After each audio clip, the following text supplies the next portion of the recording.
Hey guys, it's Smurfs. Welcome back to Harpies in the Trees, where I review horror books with a supernatural focus. In today's video, I put together a list of really exciting supernatural books that are going to be coming out for 2024. I wanted to take a peek and just see what's coming down the pipeline.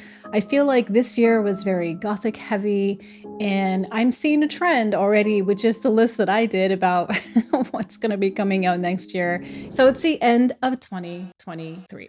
Good. I'm glad, because you know what? I hated this year. I'm glad it's over. I've been in therapy now for about 3 months. I go every week because everything that happened this year was too much. And trying to find work, it took me almost a year to get an interview with a company that I really liked me, and everything was going really well. And then it was like, oh, we have an issue with the immigration office.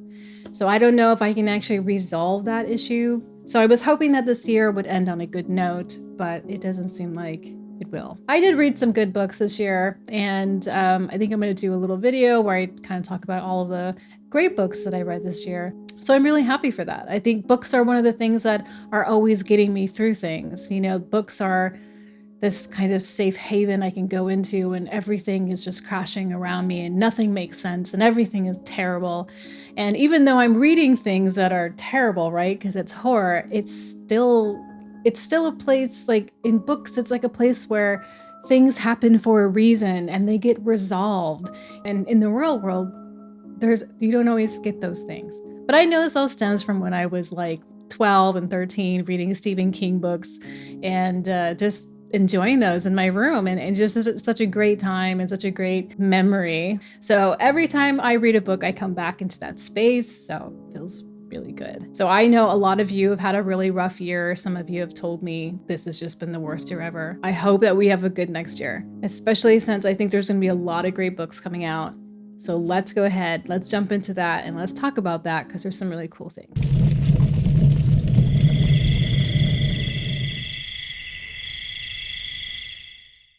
The Hollow Dead by Darcy Coates. Of course, we have to talk about Darcy Coates because, you know, she's one of my favorites. This is coming out January 1st, 2024. This is the 4th book in the, I totally forgot what the series is called, but the very first book was called The Whispering Dead. But this is the 4th one in that series. And this premise is so weird. Like I haven't been able to buy these yet, so I haven't read any of them. But this book took me by surprise because of just some of the elements. So if you remember, Kira is this girl who works in a graveyard and she can communicate with the dead. And that's kind of like basically what she's like realizing and figuring out in the first book, The Whispering Dead. Now, this is the 4th book, like I said, so things have progressed. And now that Kira knows that she can talk to the dead, and other people know it too. So she's being pursued by some company called Artec. And this is an organization that profits off of spectral energy produced by captive souls. This is interesting. So now I feel like it's taking a little bit of this like sci-fi turn to it a bit. Now, because of this, Kira and her friends have decided to take on this corporation and try to stop them from their global plans. Because I guess what they're going to do is not steal, but like, I guess, take spirits from cemeteries and put them into some kind of facility, I guess, to harvest off of them. There's some kind of connection between Kira and Artec. Like maybe there's some stuff there that she doesn't remember. So while she's trying to liberate these spirits, she's also going to be learning something about her past. This sounds so wild to me. I feel like it's gone in a direction that I didn't really predict, but it sounds pretty interesting. But also Darcy does write sci-fi horror as well. So I guess maybe she's combining the two, and I think it's pretty cool. Depends on, I guess, how it's being told, but it sounds like weird, but interesting. The Haunting of Velkwood by Gwendolyn Kist. This comes out on March 5th. I have read Gwendolyn Kist's The Rust Maidens. I really liked the concept. I think that this concept of the Rust Maidens was so cool. I was always like, you know, Gwendolyn Kist, like she's definitely someone I want to keep on my list.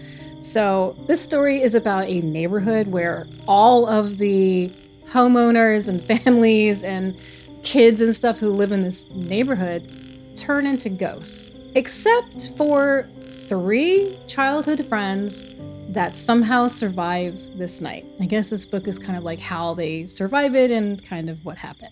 Murder Road by Simone St. James comes out on March 5th. This story takes place in the 90s, and it's about April and Eddie who take a wrong turn while looking for their honeymoon resort town. Because they've just got married, they end up picking up some hitchhiker who later dies, which leads them to end up being the prime suspects for murder. As they investigate to try and clear their names, they uncover supernatural forces that threaten the town and their lives. So I think this is kind of cool because I do like the hitchhiker haunted road type thing. I think it's eerie and kind of chilling. And also that they have to prove that they didn't do this thing, but all of the odds are stacked against them. So of course they're going to have to dig really, really deep to prove that they're not. So I think it's pretty exciting. Forgotten Sisters by Cynthia Paleo. This comes out on March 19th. Sisters Anna and Jenny live in a historic bungalow on the Chicago River, haunted by a disquieting past. Anna's paranormal podcast tracks a devoted male listener, opening her eyes to a world beyond their eerie home. So of course it begs the question, it's like, is this male listener like dead? Or is he alive?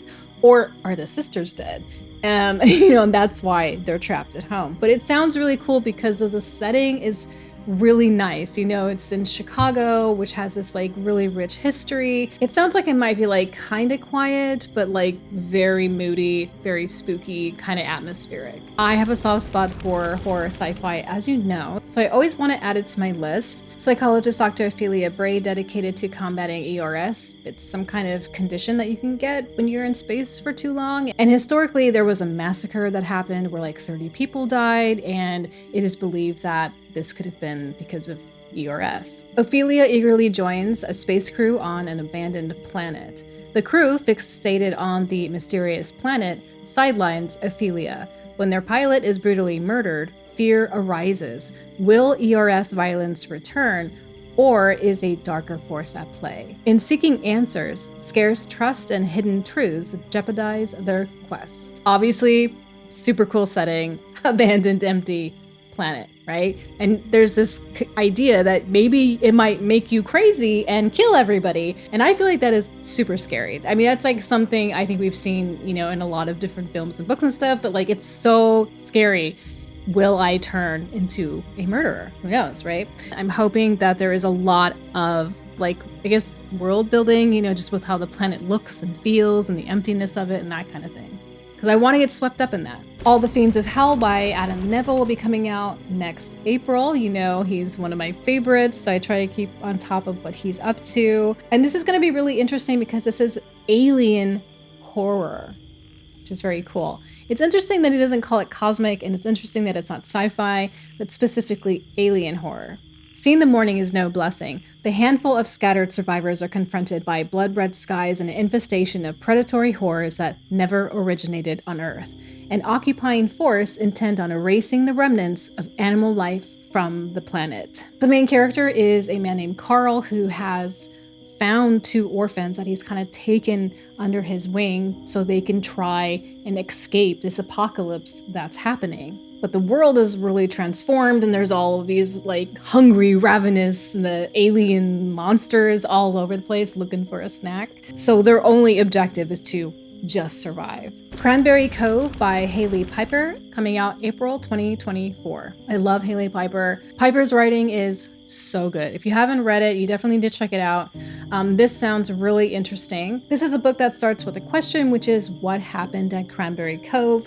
No one really knows the truth, but everyone knows that it is unspeakable. You don't talk about it. It's unspoken. But Emberly Hale is about to take a dark journey inside this derelict hotel and inside her own past to find out the horrible truth. Tantalizing is all I have to say. Again, we have the abandoned building and that it has some terrible secret inside of it. And that is enough for me. The House That Horror Built by Christina Henry comes out on May 14th. You guys know I love Christina Henry. I've fallen in love with her writing style, and I love what she does. It's magic. I love it. I'm very excited about this, but this is going to be one of the 3 of books that are talking about cursed films or cursed directors. So there is a trend, I think this year, we're seeing a lot of people start writing about this type of thing. Could be good, could be bad, depends. But they all sound really interesting. But The House That Horror Built is about a single mother who works on a gothic mansion for a reclusive horror director and uncovers terrifying secrets. The director's past tragedy and a locked door with strange noises lead her to question the house's dark secrets, putting her job at risk. I mean, I think like her job is probably like the least amount of her worries, honestly. The gothic mansion setting is prime. Love it. I'm all about that. And of course, dark secrets. I mean, every mansion has dark secrets, so. And the next one is My Darling Dreadful Thing by Johanna von Veen. This comes out on May 14th, and this is about Ruse, a single mother who works for a reclusive horror director and discovers terrifying secrets. When a wealthy widow invites her to live in a creepy estate, strange events unfold, leading to a murder accusation. Ruse must prove her innocence and sanity, claiming a spirit is the true culprit. So it starts off like sounding very familiar to Henry's book, but then it kind of splits from there when it becomes about the main character being set up for murder and it actually being a spirit. So I know that there's seances in here, and I know there's a lot of spiritual stuff going on, so I think it's going to be really interesting. I'm interested to see where it goes. How to Make a Horror Movie and Survive by Craig DeLuey. You guys know that I was really in love with Craig DeLuey's episode 13 this year. I thought it was fantastic. It was so cool. The audiobook was crazy because it was more like a radio drama, so if you have access to getting that, you should definitely listen to it. I mean, it is brilliant. I just had so much fun with that. It was so cool, and at the end, went deep. So, of course, this is exciting. Comes out on June 18th, and this is about Max Mori, a famous horror director, feels trapped making cheap slashers in the 80s. When he discovers an old camera with a dark secret, he becomes obsessed with creating the scariest movie, involving the aspiring final girl, Sally Priest. So we have a famous horror director here, but this is a horror director who is stagnant, not feeling creative. You know, needs a little bit of stimulation from the looks of it, old Satan here. So I think it's going to be pretty exciting, considering that episode 13 was so much fun. We Used to Live Here by Marcus Cleaver comes out on June 18th as well. Now this is about Charlie and Eve, a young queer couple who flip houses. They get a killer deal on an old house. Strange things begin to happen when a man and his family, claiming to have lived there before, visit, leading to a series of eerie events and Charlie's sudden disappearances. Now, this family that comes to the house is like, oh, we used to live here. Can we come in and like just reminisce? They come into the house and they don't leave.